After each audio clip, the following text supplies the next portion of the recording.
Hello class 5, good morning to you all. This is Tarun Kumar Srivastava here from St. Thomas International School online study portal.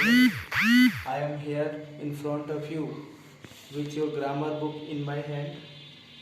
I am going to teach you the chapter first, which is the sentence, phrase and clause. Sentence का हिंदी अर्थ होता है वाक्य, phrase का हिंदी अर्थ होता है शब्द समूह और क्लॉज का हिंदी अर्थ होता है उपवाक्य। फ्रेज का मतलब वैसे शब्दों का झुंड है जिनका पूर्ण अर्थ न हो, थोड़ा बहुत अर्थ हो और जिसमें कभी कभी सब्जेक्ट भी नहीं हो सकते हैं और वर्ब भी नहीं हो सकते हैं।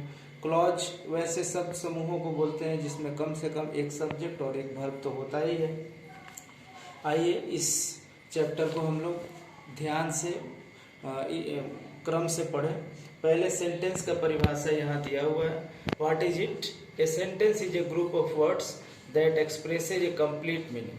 कोई सेंटेंस शब्दों का वह समूह होता है जिसका पूर्ण अर्थ होता है। इसका बहुत सारे एग्जाम्पल्स आपके चैप्टर में नीचे दिया हुआ है, उसको हम लोग पढ़ेंगे। जैसे पहले दिया हो, डू यू लाइक एप्पल्स? क्या आपको सेब पसंद है? इसका तो पूरा अर्थ है, कोई भी स्पीकर है वो लिसनर से पूछ रहा है कि आपको सेब पसंद है, तो इसका तो पूर्ण अर्थ हुआ, इसलिए ये सेंटेंस हुआ। लेकिन इसमें नीचे एक और शब्द समूह दिया हुआ, ब्रेड एंड बटर, रोटी और मक्खन। इसका थोड़ा अर्थ होता है, दो फूड आइटम की बात हो रही है, लेकिन इस फूड आइटम के बारे में क्या कहा जा रहा है ये क्लियर नहीं है, इसलिए ये सिर्फ फ्रेज कहलाएंगे, शब्द समूह कहलाएंगे। तो यहाँ पे हम एग्जाम्पल लिख देते हैं। जैसे फर्स्ट था, do you like apples? Do you like apples? क्या आपको सेब पसंद है? This is a sentence. Second example था, bread and butter. Bread and butter, this is not a sentence, rather it is a phrase.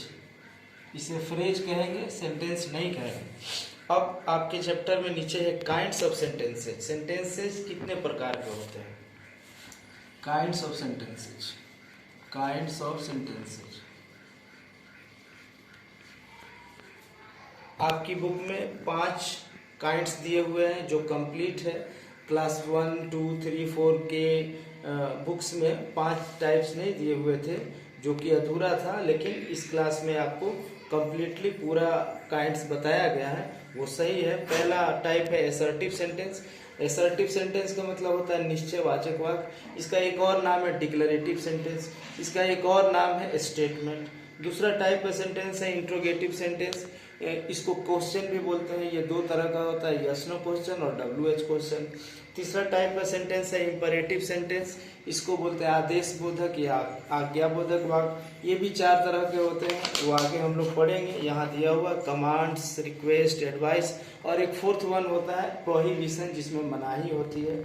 और 4th है exclamatory sentence, विस्मयादि बोधक वाक्य, जिसमें आश्चर्य या इमोशन का प्रकटीकरण होता है। 5वां सेंटेंस है ऑप्टेटिव सेंटेंस, मीन्स आशीर्वाद बोधक वाक्य, जिसमें किसी के लिए इच्छा या आशीर्वाद की अभिव्यक्ति की जाती है। हम लोग बारी बारी से सारे सेंटेंसेज को यहाँ पढ़ने जा रहे हैं। पहला नंबर है असर्टिव सेंटेंस। असर्टिव सेंटेंस उस सेंटेंस को कहेंगे जिसमें ग्रुप ऑफ वर्ड्स हों और जो हाँ में किसी बात की अभिव्यक्ति करे। जैसे पहला है असर्टिव सेंटेंस। असर्टिव सेंटेंस, इसका एग्जाम्पल क्या होगा? I am going to Patna. दूसरा सेंटेंस है इंट्रोगेटिव सेंटेंस।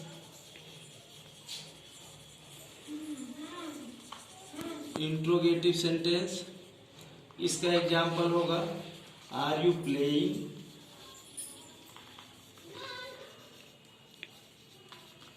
तीसरा एग्जाम्पल है इंपरेटिव सेंटेंस।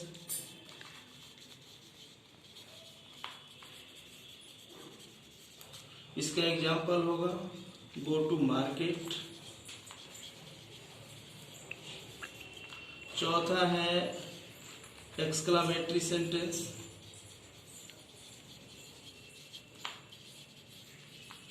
इसका एग्जाम्पल होगा what a beautiful doll. What a beautiful doll.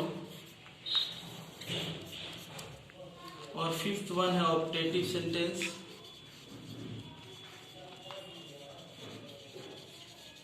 इसका एग्जाम्पल हो सकता है मे गॉड ब्लेस यू, भगवान आपको आशीर्वाद दे।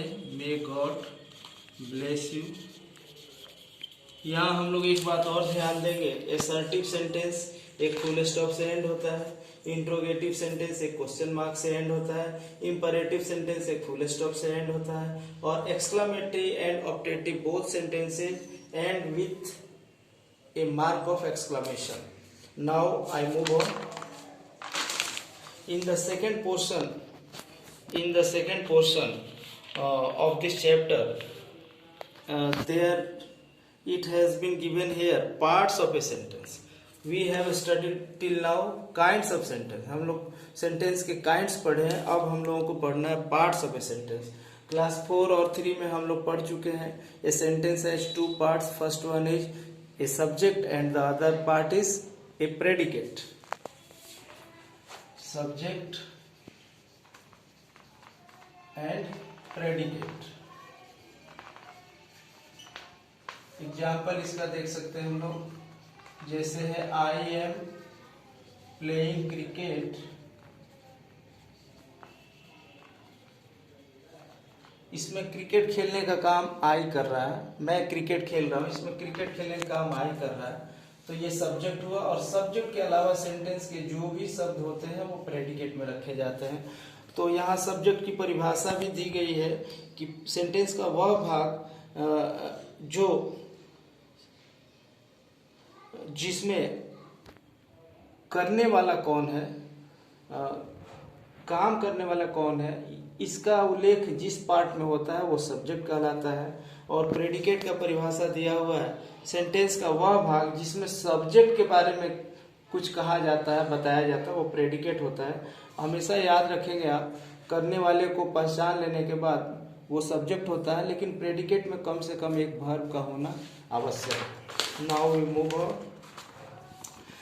Next it is kinds of phrases. What is a phrase? First of all, we should discuss it now. A phrase is generally a group of words without a subject and without a verb. जैसे बोला जाए in the house, कमरे में, इसका अर्थ है कमरे में। थोड़ा अर्थ तो आया लेकिन पूर्ण अर्थ नहीं आया, तो इसको फ्रेज कहेंगे। और एग्जाम्पल हो सकता है ब्रेड एंड बटर, रोटी और मक्खन। इसका अर्थ तो है लेकिन पूर्ण अर्थ नहीं है, वर्ब नहीं है इसमें, सब्जेक्ट नहीं है। हालांकि कभी कभी सब्जेक्ट भी आ सकता है और वर्ब भी आ सकता है। प्रीपोजिशनल फ्रेज में वर्ब जरूर रहते हैं या वर्ब फ्रेज में भी वर्ब रहते हैं, लेकिन फ्रेज का पूर्ण अर्थ नहीं होता है, बस ये शब्दों का समूह होता है। मुख्यतः ये 3 तरह के होते हैं, adjective phrase, adverb phrase and noun phrase. आप सीधी बात ये जान लें, एडजेक्टिव फ्रेज एडजेक्टिव का काम करेगा लेकिन एक शब्द का नहीं होगा, एक से अधिक शब्दों का होगा। जैसे एक एग्जांपल है गोल्डन। गोल्डन मीन्स क्या होता है? सुनहला। लेकिन इसको मेड ऑफ गोल्ड अगर लिख दें, मेड ऑफ गोल्ड, सोने का बना हुआ, अब ये एडजेक्टिव फ्रेज है क्योंकि इसका अर्थ गोल्डन ही है। उसी तरह से राम है, राम एक नाउन है।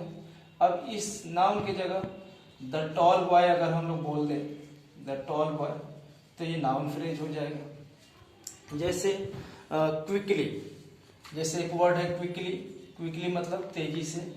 अगर इन ए क्विक मोड, तेज चाल से, अगर ये कह दें तो इस एडवर्ब को ही रिप्लेस कर रहे हैं हम कुछ शब्दों से।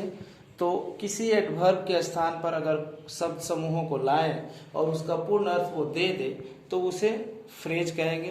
तो फ्रेज हमने देखा 3 तरह के होते हैं, एडजेक्टिव फ्रेज जो एडजेक्टिव का कार्य करेंगे, एडवर्ब फ्रेज जो एडवर्ब का काम करेंगे, और नाउन फ्रेज जो नाउन का काम करेंगे। I now move on. Last one, it is the clause. What is a clause? A clause is also a group of words generally with a subject and at least with a verb.